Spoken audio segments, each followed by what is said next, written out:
How did this start? In 2008, I believe, I took a group of students to Washington, D.C. Over spring break as part of a Mellon undergraduate research grant to research sites of memory. And we visited the National Security Archive. Carlos Osorio is the Southern Cone specialist at the National Security Archives. Met with Carlos, who was so impressed with our students that he said, I love interns. If you ever have, interns that you'd like to send my way, I'd love to have them. And I said, oh, yes, we'd be very interested in that. We started brainstorming about what it could look like, what a collaboration could look like. I brought Betsy Conifal in because as a historian, somebody who teaches the history of state violence in Latin America, she has a great deal of expertise in archives and historical research. I'm an expert on issues of representation, cultural studies, and so it was really through the partnership that I felt comfortable to explore this new terrain. We agreed that we could come up with a project that would benefit the National Security Archive as well as William and Mary teaching interests and my own sort of interests in post-dictatorship Argentina. So my own research was part of why I was so interested in doing this. So as I said, it started with an independent study. So one student, one faculty member, an expert on state violence, and one professional working in the field in an NGO. The next semester, I taught a course with 10 students and Carlos Osorio. So we had a practitioner in DC. We had 10 students in the classroom with me here at William and Mary. And we had to figure out very quickly what this was going to turn into. What were we going to research? What was our joint project going to be? What were the outcomes going to be? And we turned that semester's work into researching one particular story.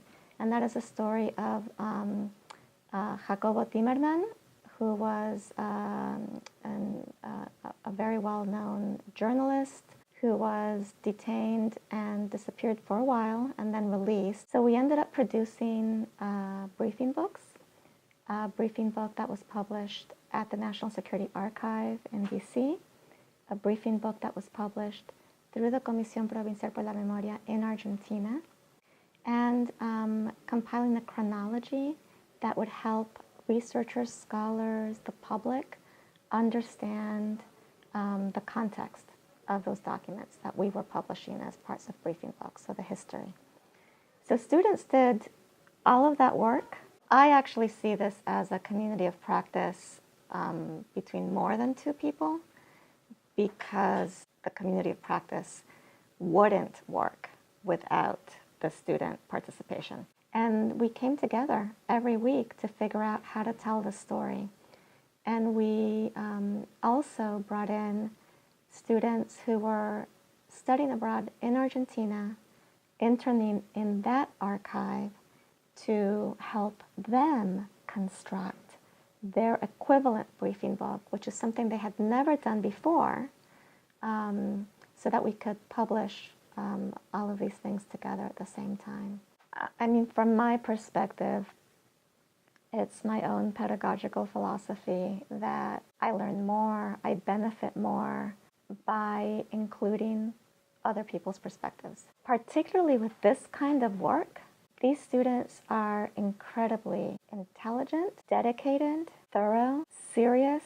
They really are up to the expectations I would have for a peer researcher. I think it would do them a disservice to also not treat them in that way. I think it would do the project a disservice. They're much more likely to get something out of the experience if they have ownership over it. You have to be able to think outside the box and think about and say yes to something that where the results aren't necessarily obvious. But sort of like a door opens or a window opens and say, oh, well, what would happen if I walk through, right? You have to have, I think, willing partners, and you have to have good juju with those partners. I mean, that matters. You're gonna be working, and your working styles and your objectives and your values, the way you approach the enterprise, have to be well matched.